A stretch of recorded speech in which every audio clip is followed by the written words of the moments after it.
오늘의 본문은 이스라엘 백성들이 너무도 고되고 힘들었던 40년 광야의 생활을 다 끝내고 드디어 가나안 땅의 정복을 위한 만반의 준비를 다 갖춘 상태에서 이제 막 그 가나안 땅으로 진격해 들어가기 직전에 요단강가에 서서 모세의 긴 설교를 듣는 그런 극적인 역사적 시점을 배경으로 하고 있습니다. 자, 그런데 그들이 지금 곧 들어가게 될 가나안 땅은 바알 숭배, 바알을 비롯한 우상 숭배를 통해서 경제적 풍요와 번영을 추구하는 그런 원리가 핵심 요소로 작동하고 있는 그런 위험한 곳이었다라는 것이죠. 물론 하나님의 백성인 이스라엘은 그런 바알 숭배를 중심으로 한 경제적 풍요와 번영을 추구하는 그런 삶과는 전혀 배치가 되는 그들의 태어난 완전히 다른 그런 여호와 신앙 그리고 언약 신학을 가지고 그 땅에 들어가게 된다는 점을 우리는 주목을 해야 됩니다.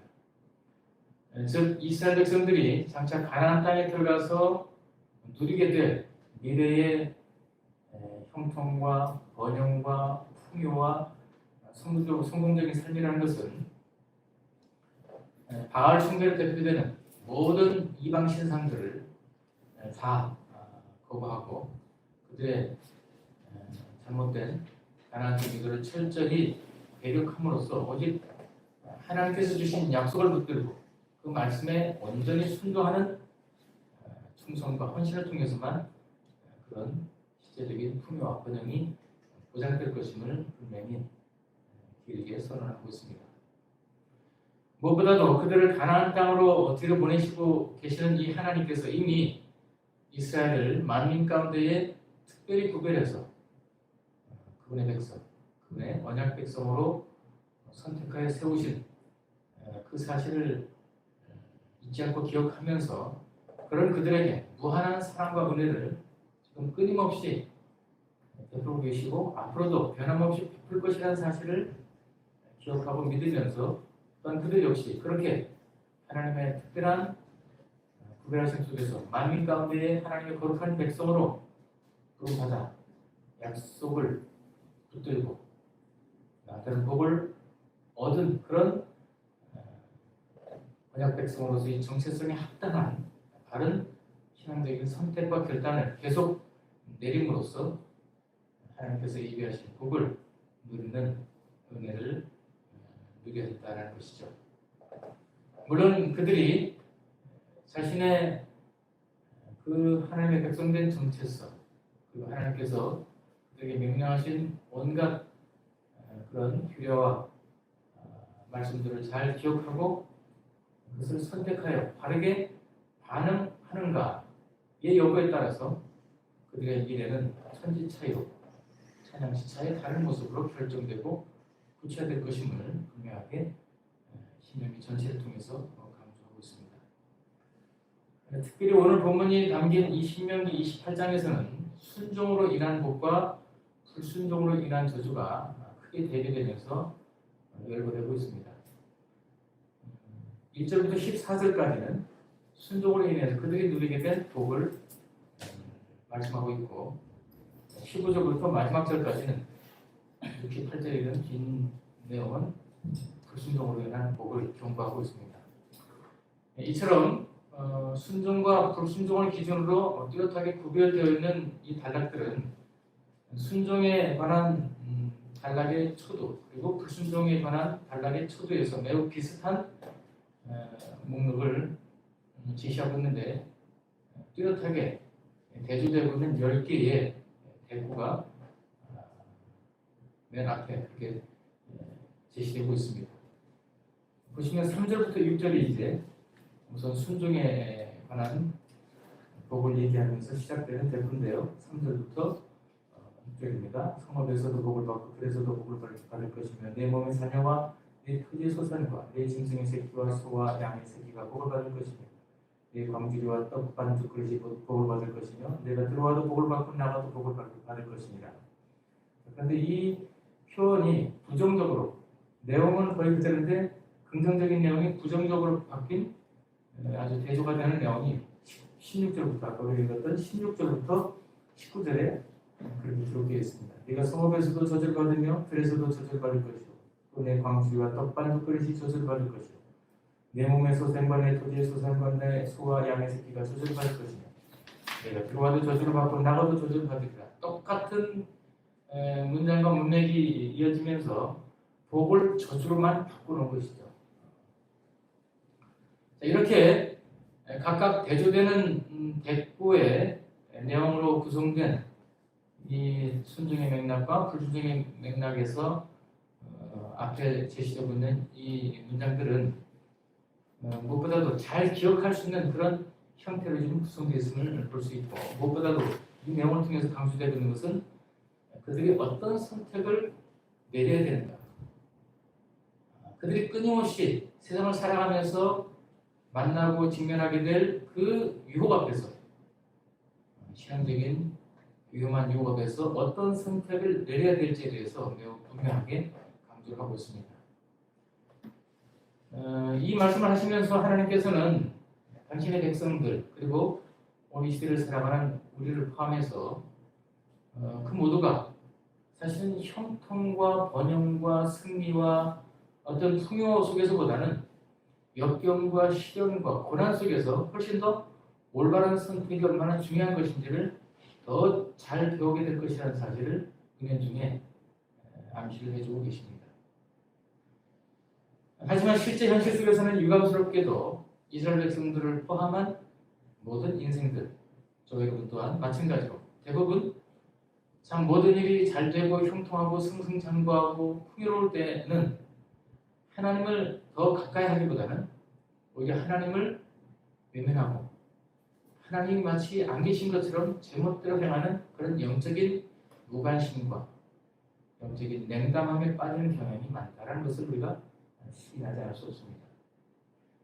바로 이 부분을 신명기는 초대에서부터 계속 경고를 하고 있습니다. 사실 신명기 28장 전체에서 복에 관한 목록 1절부터 14절의 내용이죠. 그리고 저주에 관한 목록 15절부터 68절, 이 비교해 보면 복에 관한 내용을 얘기하는 것보다 저주에 관한 목록을 얘기하는 내용이 엄청 더 깁니다. 그리고 자세하죠.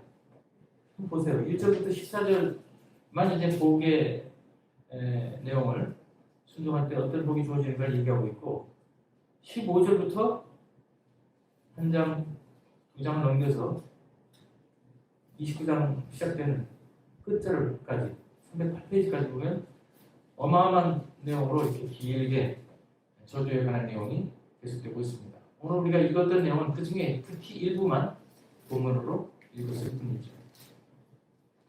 자, 이처럼 순종으로 인해서 받게 될 복에 관한 내용보다 불순종으로 인해서 결국 직면하게 될 이 저주와 심판에 관한 내용이 훨씬 더 길고 자세한 이유가 뭘까요? 그것은 그만큼 이 순종하는 일이 쉽지 않다라는 것을 암시하고 있죠. 하지만 하나님의 백성들에게 있어서 이 저주에 관한 내용은 어떤 운명적인 하나님의 음보는 아니다라는 걸 먼저 기억할 필요가 있습니다. 오히려 이것은 순종을 통해서 복을 받는 자리로 되돌려 놓기 위한 하나님의 자비로운 경건한 차원에서 우리는 그 내용을 좀 더 순화해서 읽고 또 받아들일 수 있는 것이죠. 저주와 심판이 참 무섭게 두렵게 철철 넘치고 있는 이 내용을 읽다 보면 참 소름이 끼치고 더 이상 읽고 싶지 않은 그런 마음을 가질 수 있습니다. 그러나 이것은 사실 뒤집어 보면 우리를 향해서 하나님께서 얼마나 깊은 사랑과 은혜를 여전히 베풀고 계시고 또 그 사랑을 얼마나 계속 베풀기를 원하시는가라는 하나님의 자비와 긍휼과 은혜의 풍성한 마음을 읽을 수 있는 그런 역할을 할 수 있는 부분이기 때문에 우리는 이 어둡고 두려운 내용을 읽어가면서도 밝은 하나님의 은혜의 빛을 사랑과 긍휼에 놀라우신 은혜의 역사를 읽어낼 수 있어야 된다는 뜻이죠. 따라서 오늘 본문 이하에서 길게 나열되고 있는 이 저주의 목록들은 단순히 소름 끼치는 어떤 재앙의 일람표로서 제시된 것이 아니고 오히려 우리를 좀 더 복된 삶의 자리를 인도하기가 좀 더 유익한 신앙적인 영적인 교훈들을 제시해 주기 위한 그런 목적을 갖고 있는 하나님의 은혜의 경부장치다 라고 우리가 이해하게 되면 이 부분들도 두려움과 절망과 어떤 긴장보다는 소망과 감사와 기쁨으로 읽어낼 수 있는 그런 말씀이다라고 할 것입니다. 이제 이 본문에 관한 내용을 이스라엘 백성들에게 선언하고 있는 모세는 출애굽 세대의 후손들, 즉 광야 세대죠.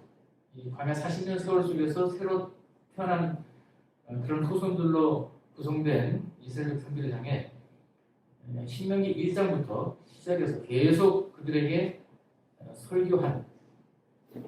설교를 통해서 증거한 이 하나님의 말씀에 대해서 과연 순종하며 살아갈 것인지 아니면 불순종할 것인지를 명백하게 결단하라고 촉구합니다. 물론 여기서 순종하도록 요구하는 것이 근본적인 목적이겠지만 그렇게 순종을 요구하는 것도 어떤 세상적인 복을 받는 비법으로서 요구를 하는 것이 아니라 그들이 이미 받은 특권적인 지위, 하나님의 언약 백성으로 만민 가운데서 하나님의 백성으로 구별되어 부름받았다는 그 자리, 그 위치가 얼마나 특별한 자리고 영광스러운 자리고 특별한 은혜를 받은 자리인가를 깨닫는다면 당연하게 보일 수 있는 반응일 수밖에 없다. 하나님의 백성들에게 기대되는 적자라고도 합당한 반응으로서 그 순종을 요구하는 것이죠.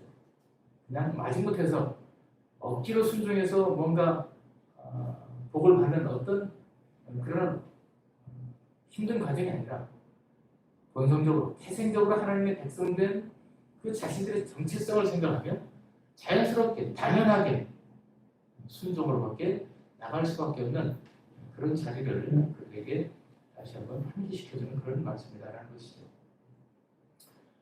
물론 이 모세의 예언을 통해서 모세의 입을 통해서 주신 이 그리고 기록된 신명기로 기록된 이 말씀들을 또 문자적으로 지켜나갈 때 허락될 그 모든 복들은 실제로 이 말씀대로 순종한다면 그들이 당연히 자신들의 구체적인 경험으로서 복을 누리게 될 것은 더 말할 나위가 없을 것입니다. 그리고 그렇게 실제적으로 경험하는 복은 사실은 그들이 말로만 듣고 모세의 권면만으로 끝났을 때보다는 실제로 그것을 순종하여 경험해내는 이 하나님의 복이라는 것은 정말 상상을 초월하는 엄청난 내용이고 파격적이고 아주 미래지향적인 특별한 성격을 띠고 있다는 것을 순종하는 자들만이 알 수 있는 그런 복이라는 점을 우리는 기억할 필요가 있습니다. 하지만 그렇게 순종을 선택하지 않고 끝까지 이 말씀을 어기고 불순종하는 자들에게는 당연히 오늘 본문 이하에서 약속된 대로의 저주와 죽음과 파멸과 멸망이 기다리겠다라는 사실을 엄중하게 경고합니다.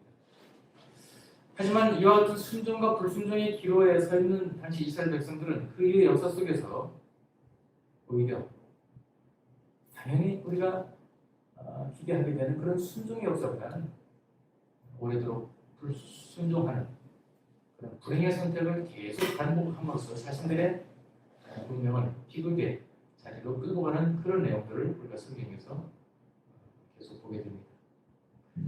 결과적으로 볼 때 이스라엘 전체 역사 속에서 오늘 본문의 순종으로 인한 축복으로 제시된 1절부터 14절까지의 내용은 이스라엘 백성들을 위해서 하나의 가능성으로 남겨지게 되었을 뿐이고 사실은 그 역사 속에서 실제적인 형편은 오늘 본문 이하에서 기록된 불순종으로 인한 저주가 이스라엘 백성들의 실제적인 역사의 내용이 되었다라는 점을 참 불행스럽게 우리가 확인하게 됩니다. 하지만 여기서 분명하게 짚고 넘어갈 사실 하나는 그들이 그처럼 경험했던 하나님의 심판과 저주의 그 역사는 어떤 숙명적이고 운명적인 요소는 전혀 없다는 것이죠. 앞에서 암시했던 대로, 경고했던 대로 이스라엘 백성들 스스로가 자신들의 자유로운 의지적 결단으로 선택한 자초한 결과였다는 점을 우리는 분명히 기억을 해야 됩니다. 그들이 그렇게 잘못된 선택을 스스로가 내렸기 때문에 그런 결과를 얻었을 겁니다. 물론 보이는 세상의 어떤 영광과 승리와 어떤 도움을 위해서 보이지 않는 영원한 더 큰 하나님의 것들을 결국 놓치는, 그것을 보지 못한 영적인 맹인들에게 그런 불행을 겪었다는 것은 너무 분명 사실이죠. 결국 신명기 28장에서 오늘 보면 포함된 이 신명기 28장에서 복에 관한 약속보다 저주에 관한 경고가 훨씬 더 길고 상세한 이유는 앞에서 말씀드린 대로 순종하는 그 삶이라는 것이 얼마나 어려운가라는 것을 보여주고 있는 것뿐만 아니라 다른 한편에서는 앞으로 지금 이스라엘 백성들이 가나안 땅에 들어가기 직전에 지금 요단강 건너편에 모압 평지에 몰려있는 이 이스라엘 백성들이 앞으로 가나안 땅에 들어가서 어떤 비극적인 역사를 펼쳐갈 것인가를 하나의 예고하는 그런 내용으로 결국 귀결되게 된다는 것을 우리가 성경의 역사를 통해서 확인하게 됩니다. 실제로 가나안 땅에 들어가 그 땅에서 오래도록 살았던 이스라엘 백성들은 하나님의 말씀에 순종하고 그 언약을 올바르게 순응하면서 복을 받기보다는 끊임없이 하나님의 언약을 배반하고 그 언약의 주 되신 하나님을 계속 거부하는 불순종과 배역의 삶을 계속함으로써 오늘 보면 20절에서 68절에 이르는 온갖 재앙들을 그들이 실제적으로 경험하고 역사로 구현해내는 그런 비극을 자초하게 됩니다. 오늘 본문을 보시면 20절부터 22절에서는 여러 가지 역병을 통해서 큰 고통을 겪는 내용이 경고되고 있습니다. 23절에서는 기근과 가뭄을 얘기하고 있고 또 전쟁이 터져서 그들이 큰 혼란과 고통을 겪게 될 것을 23절부터 25절에 말씀합니다.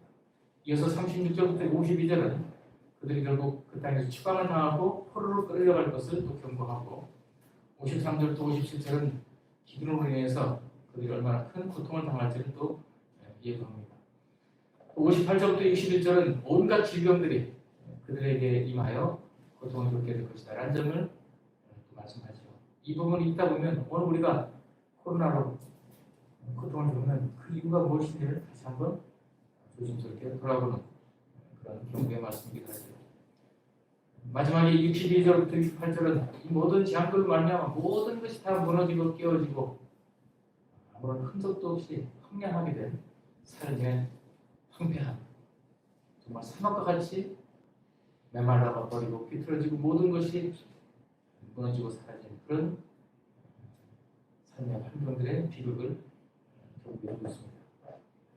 자, 그런데 이처럼 오늘 본문 이하에서 나열된 이런 하나님의 심판과 저주, 불순종에 대한 분명한 응징으로 주어지는 이 징벌들이 계속 우리에게 이제 경고되고 있지만 이 무거운 주제는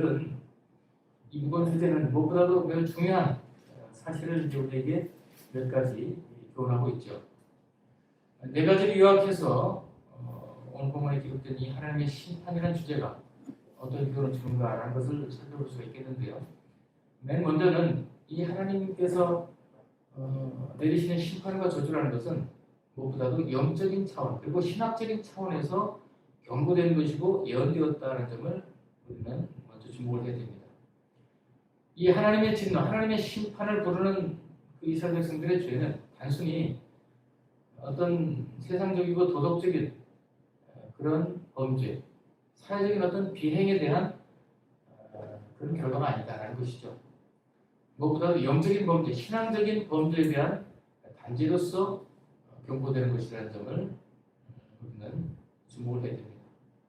즉 단순히 세상적인 어떤 법을 어기고 세상 질서를 어겼다는 어떤 세상적인 법적 규범이나 규칙을 어겼다는 그런 사법적 판단이나 윤리적 판단과 관련된 내용이 아니고 하나님의 약속, 하나님의 언약을 저버리고 그 언약의 하나님을 계속 배반하는 신학적인 그리고 영적인 범죄를 지금 경고하고 있다는 것입니다.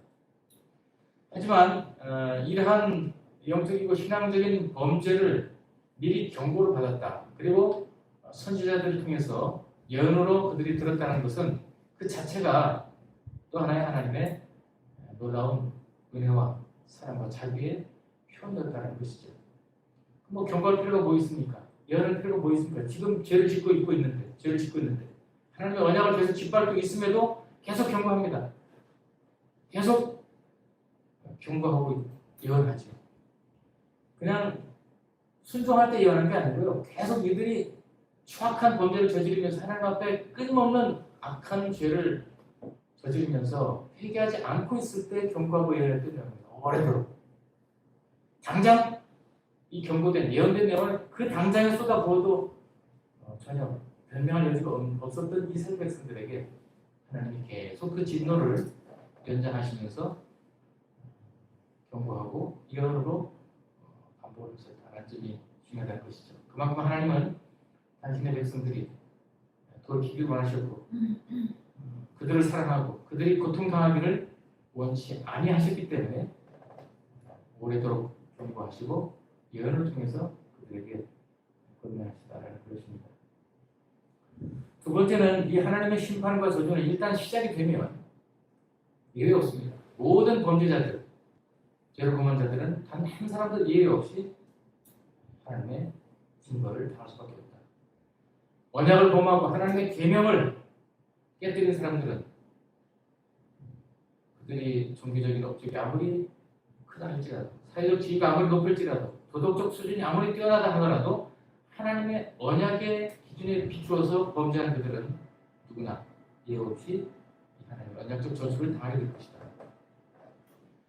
자, 이스라엘 백성들은 당시에 아주 큰 착각을 하고 있었던 것을 우리가 성경에서 자주 보게 됩니다. 즉 하나님을 세상 사람들이 섬기는 그런 일반 우상들과 거의 똑같이 취급을 합니다. 대표적으로 가나안 땅에서 비와 바람과 풍요의 신호로 섬겼던 이 바알과 똑같이 취급을 하죠. 뭐죠? 그냥 이 바알에게 이 세상 신들에게 뭔가 풍성한 엄청난 많은 재물을 바쳐서 설득을 하며 그리고 웅장하고 화려한 어떤 제사 절차를 통해서 다른 나라의 신들보다 훨씬 더 만족할 만한 그런 형식과 절차를 그런 장엄함과 화려함을 담아서 그리고 많은 재물을 바쳐서 일종의 종교적 뇌물이죠. 그것을 바치면 그 신이 감동해가지고 예배하고 제사를 드리는 그 사람들의 원하는 것이 무엇이든 다 들어주는 것처럼 그런 식으로 이스라엘 백성들이 하나님을 곡해했다는 것이죠. 적절하게 남보다 더 많은 누구보다 더 많은 재물을 제단에 올려드리고 그리고 그 제사 절차, 예배 절차를 더욱 엄숙하게, 더욱 장엄하게, 더욱 화려하게 뿌리기만 하면 하나님의 설득을 당해서 우리의 마음대로 그분이 따라올 것처럼 그렇게 착각을 합니다. 사실 이런 인간들의 착각은 뭐 시대를 불문하고 역사를 초월해서 늘 계속되는 일이죠. 2000년 전이나 3000년 전이나 오늘 이 땅에서 살아가는 오늘 현재나 마찬가지입니다. 왜냐하면 인간의 종교적 본성이라는 것은 전혀 시간과 공간을 초월해서 변하지 않기 때문이죠. 시대와 역사를 초월하고 공간을 초월해서 모든 사람들은 늘 자신이 조종하고 통제하고 그래서 자기 마음대로 할 수 있는 그런 신을 섬기길 원합니다. 그런 하나님을 원하죠. 물론 모든 사람들은 동일한 생각을 합니다. 악을 행하는 자들은 심판하시는 신, 그런 정의로운 신을 누구나 원해요. 근데 문제는 나는 이래. 나만 빼고 나는 무슨 짓을 하더라도 복을 받을 뿐이고 심판을 받지 않고 나 외의 모든 사람들은 권선징악의 원리에 따라서 그렇게 나쁜 짓을 하면 반드시 벌을 받기를 그렇게 원하는 것이죠. 그러나 하나님은 그렇지 않습니다. 당신의 택하신 백성 이스라엘이라고 봐준 법이 없어요. 누구든 하나님의 말씀을 어기고 그분이 세우신 언약의 질서를 깨뜨리면 대한 반드시 대가를 치르게 하신다는 것이죠.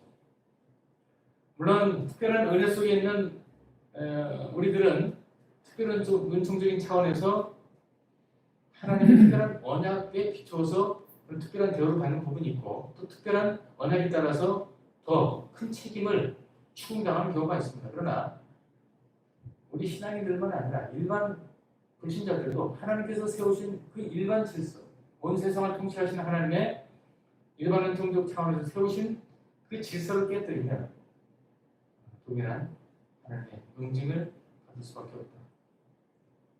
그렇기 때문에 오늘 본문에서 제시되어버린 이 모든 재앙들은 이스라엘의 대적들에게도 내려지는 재앙이지만 이스라엘의 대적들은 이방인들만이 아니라 하나님을 믿고 하나님의 백성으로 따르는 그들에게도 하나님의 언약을 범한다면 동일하게 그들이 직면하게 될 위험이라는 사실을 강조하고 있습니다. 하나님을 저버리고 그분의 말씀을 불순종하면서 그저 세속적인 성공과 번영을 추구하고 세상 속에서 잘 먹고 잘 사는 일에 몰두하는 바람에 하나님이 아닌 세상식 또는 하나님으로 포장된 자기 마음의 우상을 숭배하며 그 잘못된 우상에게 헌신하는 그런 모든 사람들은 이스라엘 백성이 됐건 이방인이 됐건 하나님을 배역한 자들로서 동일한 하나님의 심판과 응징을 받게 된다. 실제로 성경의 역사 속에서 이 하나님의 두렵고 무서운 심판의 내용들은 나라와 민족을 불문하고 이방인이든 유대인이든 이스라엘이든 다른 이방 제국이든 전혀 차별 없이 그들이 저지른 범죄에 따라서 하나님께서 덮으셨다는 것을 확인할 수가 있습니다. 오늘 본문에서도 애굽에서 내렸던 그 심판과 비슷한 내용들이 예고되고 있다는 것을 우리가 확인할 수가 있습니다.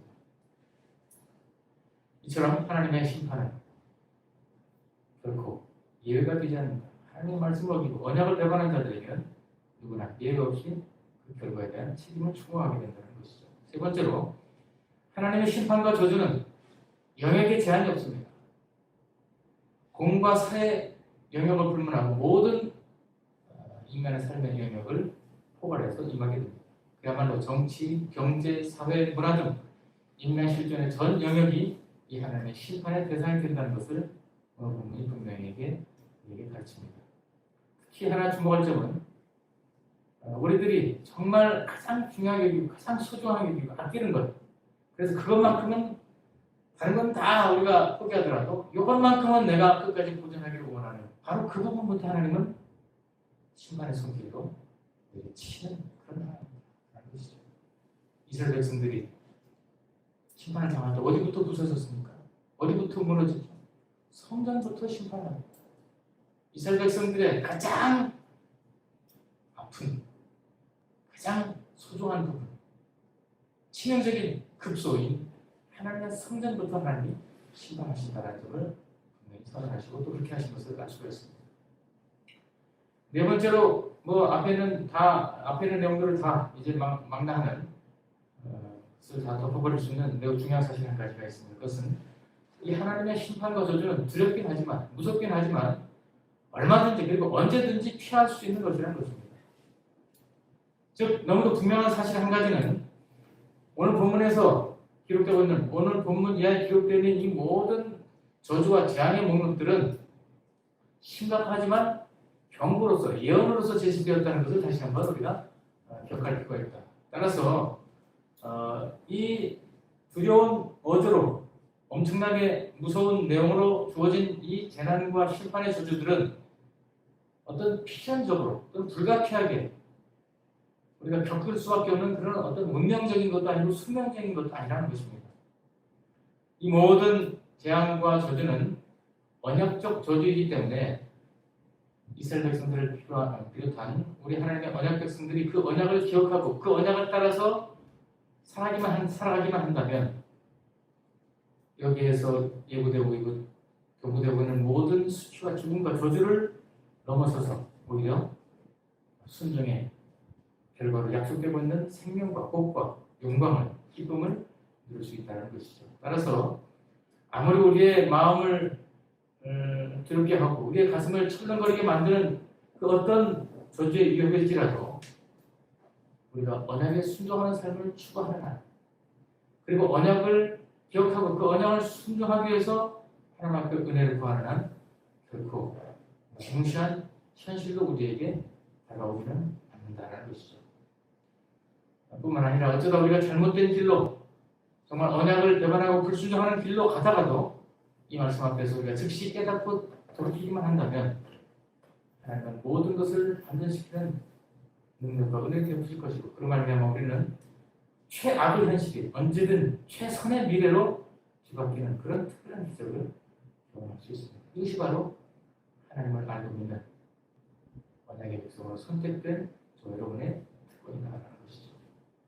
여러분, 자, 우리 신자들이 성경을 읽어 나갈 때 오늘 본문과 같은 이 심판과 저주에 관한 이 어두운 내용을 읽을 때는 별로 유쾌하지 않습니다. 아까 본문 읽을 때 여러분 기분이 어땠습니까?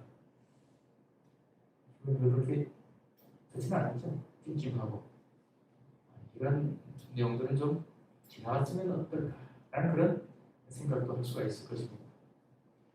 이런 말씀, 이 저주와 심판에 관한 말씀들은 언제나 우리의 마음을 긴장시키고 두렵게 하고 또 불편하게 하기 때문에, 그래서 얼른 건너뛰고 그냥 피해가고 싶은 그런 충동을 느낄 수 있고, 대충 읽으면서 빨리 지나가고 싶은 그런 유혹을 받습니다. 하지만 여러분이 좀 더 성숙한 신앙 인격을 가진 참다운 신자들이라면 오히려 이런 본문을 통해서 지금 우리 자신이 지금 어떤 위치에 있는지, 우리 삶의 현실이 과연 어느 자리에 서 있는지, 과연 하나님께서 우리를 보실 때 어떤 말씀을 하실지, 정말 기뻐하고 계실지 안타까움을 느끼고 계실지에 대해서 우리 자신을 돌아보는 그런 지혜를 발휘해야 될 것입니다.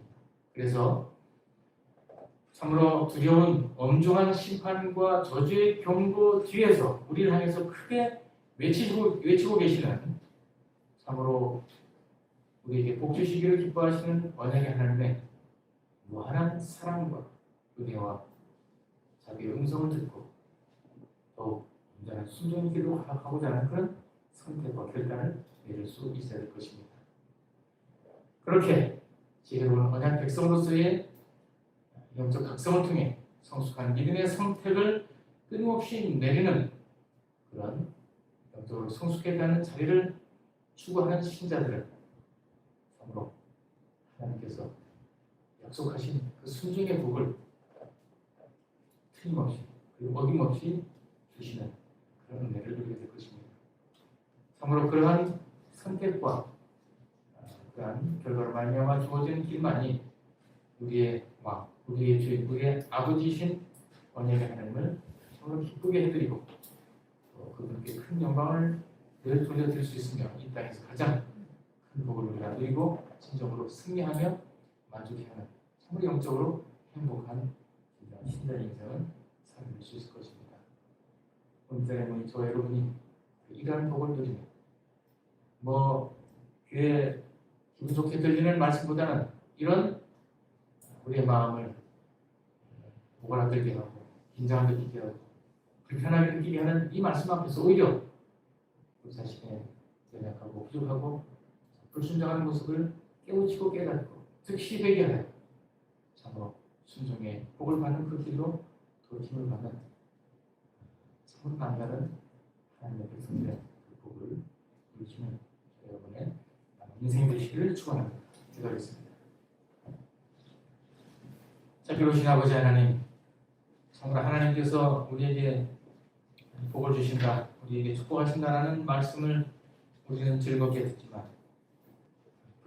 불순종하는 자들에게 엄중한 심판과 저주를 선언하실 때는 참으로 그 어두운 말씀에는 눈을 감고 귀를 막고 싶은 것이 우리의 먼 인생들의 자연스러운 반응인 것을 다시 한번 기억하고 고백합니다. 그러나 하나님을 바로 알고 온전한 성수의 길을 가고 있는 저희들만큼은 밝은 축복의 말씀보다는 어두운 두려운 이 저주와 심판을 경고하는 말씀 앞에서 우리 자신을 다시 한번 말씀으로 비추고 하나님의 은혜의 보좌를 향해서 더 가까이 나가야 될 필요가 있는 우리의 연약함과 부족함과 저 허물의 많음을 말씀 안에서 돌아보게 하시오.